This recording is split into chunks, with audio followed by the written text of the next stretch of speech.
This song isn't for you.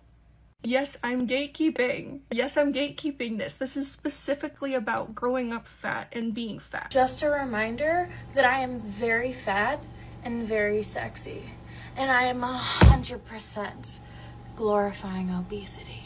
And there's nothing you can do about it. Today we're going to be taking a trip down one of my favorite corners of the internet, a place where being overweight is actively glorified, encouraged, defended, and even promoted. Of course, I'm talking about the fat liberation side of TikTok, where we've in the past heard some of the most delusional takes ever. And today we're going to be revisiting somebody I've already made a couple videos on, a Hall of Famer in the fat community of TikTok, I suppose. Who else could it be but Leah, the queer leftist voice of fat liberation over on TikTok, whose entire account is dedicated to making hundreds of these nonsense fatphobia videos, two of which we're going to be watching today. So for a little quick context before we get into it, Taylor Swift recently released a music video where in one of the shots, she steps on a scale that has a fat indicator on it. Now, I don't know much about her music, but from what I've seen, the song is pretty much talking about her insecurities and also hints at her eating disorders as a skinny person. And you already know there's an overweight TikToker out there who had a complete and utter mental breakdown over this,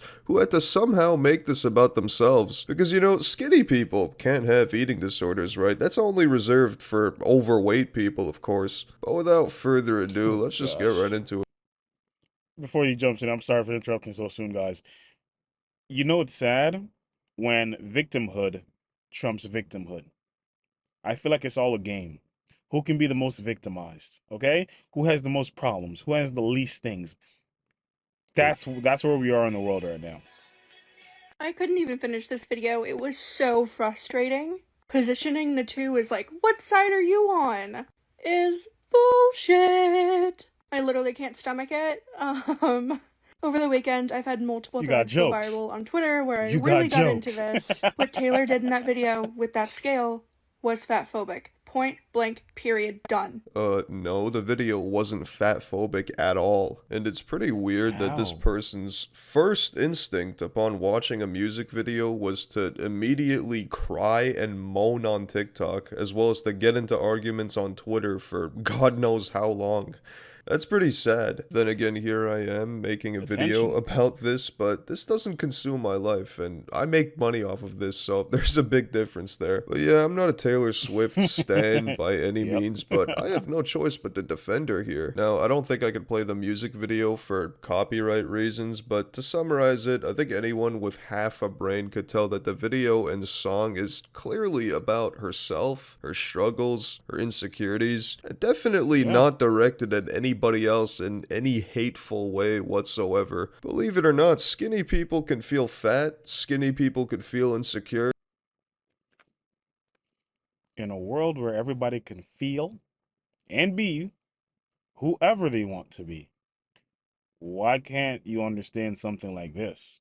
And by the way, I find it interesting that that's a problem for her to do something like that in the video. Like, what's the issue?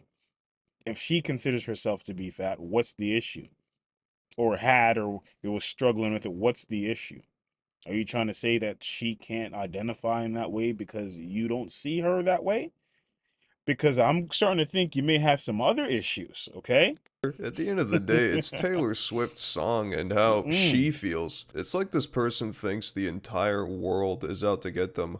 Leave people alone. On Twitter, where I really got into this, what Taylor did in that video with that scale was fatphobic. Point blank, period, done. She needs to apologize and rectify the situation exactly. What the heck is that going to do for anybody? I'm gonna try my best not to go on a rant. What is an apology gonna do for anybody? Nothing. Does it make you feel better? You're gonna continue to listen to her music? Oh, well, you still know how she felt if that's what she meant, right? What is that gonna fix? An apology? No, you just want somebody to bow down to you.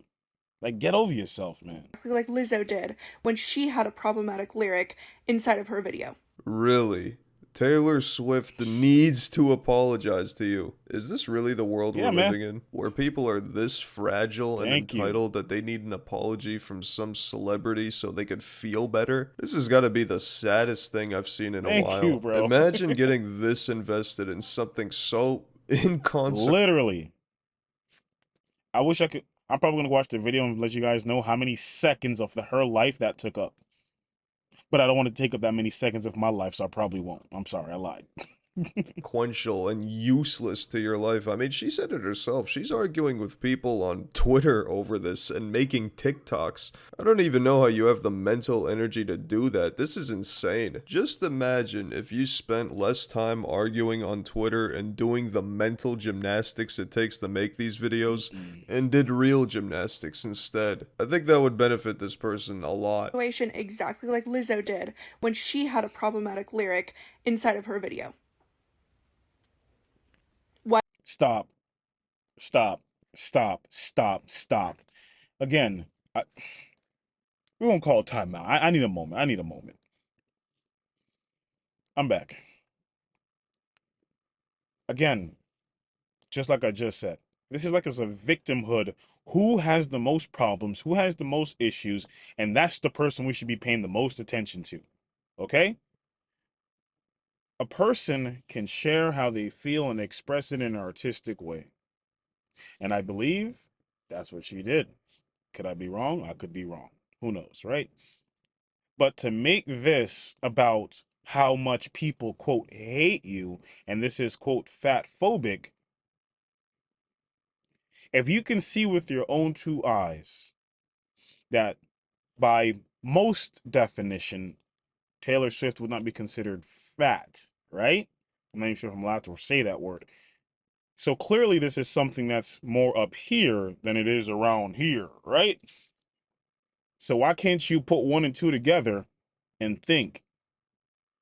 That's the nicest way I can find to say what I really want to say. Okay, I need a Patreon so I can really say what I want to say in some of these videos. Why do we expect more from a fat black woman than we do from a thin white woman? There are no equal sides. There is no conversation to be had. Fat scholars, ED researchers, and therapists have come out against this. Rationalize it all the you want, but eating disorder. I need to know, do fat scholars just read the menus? Are they like world-renowned menu readers or something? Like, what the is a fat scholar? Yo, Exhausting, really. I guess there's nothing more exhausting than thank laying you. down and making TikToks. That right there's gotta be the Burn. definition of exhausting. Just spouting away and whining like a baby over something that offended you. I mean, now that I think about it, I'd be exhausted too if Oh every my little thing sent gosh. me into a fit of rage and watching a music video was enough to make me have Seriously. a mental breakdown. I'd be mentally exhausted though, not physically. In her case, I think just flapping her lips is enough to get her on the brink of exhaustion, it sounds like. Also, what the hell is a fat scholar? Somebody who's experienced in being fat? Like, is it Thank someone who you. knows Keep all the going. secret McDonald's menu items? Fat scholars, ED researchers, and therapists. That's a new one right there. That What? sounds exactly like the type of thing the people of the fat liberation community came up with to feel important. Thank you. So I found out about the shenanigans on Twitter when Fat Feminists tweeted about it. Skinny people using this song specifically about growing up as a fat person to talk about their teeth and how they're too skinny and Yeah, I think you guys could get the gist of this person's entire TikTok account now. Wow. This is it. It's just nonstop complaining, replying to other I wonder if she'd be surprised that some parts of the world being skinny is mostly or more widely considered the quote bad thing to be, you know? I wonder if she understands that. Like in some cultures and far back in time, the more plump you are, the more class it showed that you have because you could afford to eat yourself into the shape that you're in. Things and times have changed, and some places are still just like that. So while she's over here, advocating for people to make some questionable life decisions in their health, There's other places around the world who's praising what she's saying. Maybe that's where we need to be. It's just, oh, just play. TikToks and losing it over skinny people. That's the case in this video with Taylor Swift. That's the case in videos we've seen in the past. I'm starting to think this girl is just skinny phobic. That's what's happening here. But yeah, again, I can't comprehend the amount of free time and mental energy you have to constantly churn these videos out. And how they're too skinny, and it's such a great analogy for where mainstream body positivity is now compared to what it was intended for. It was created to liberate the most marginalized of bodies, you know, black, brown, disabled, fat, super fat bodies, and that is wrong. And I take particular note to the idea that it was created to, you know, liberate marginalized people such as the black community. Because again, the black community is the same community that has a problem with high blood pressure, diabetes, heart disease, TOPS, right? And this is what's better, feeling good about yourself or actually being healthy? Which one? Which one? Because you preach this kind of garbage to the black community, you're taking lives. And people love talking about how words are violent and all that garbage. That is dangerous. Don't sit there teaching to a child who has two parents that has a history of diabetes, love who you are because you're voluptuous. No, love who you are and try to be the best version of you. I think that's the message that should be taught to people, not just love who you are in whatever state you're in. No. Realize you're still a person of value, but you still should strive to be the best version of yourself. Oh, who decides that? Your life expectancy. now it's been watered down to being about self-love and body image. This song isn't for you. This song isn't for you. Yes, I'm gatekeeping. Yes, I'm gatekeeping. Okay, I'm done. All right, guys. I can't. That's all I got. I need to take too many mental health breaks in this video to keep going. Guys, I appreciate you kicking me. Kicking me. Yes, that's what it feels like. I feel like you guys been kicking me today. I appreciate you guys checking out this video and kicking it with me. I'll see you in the next one, all right? Peace.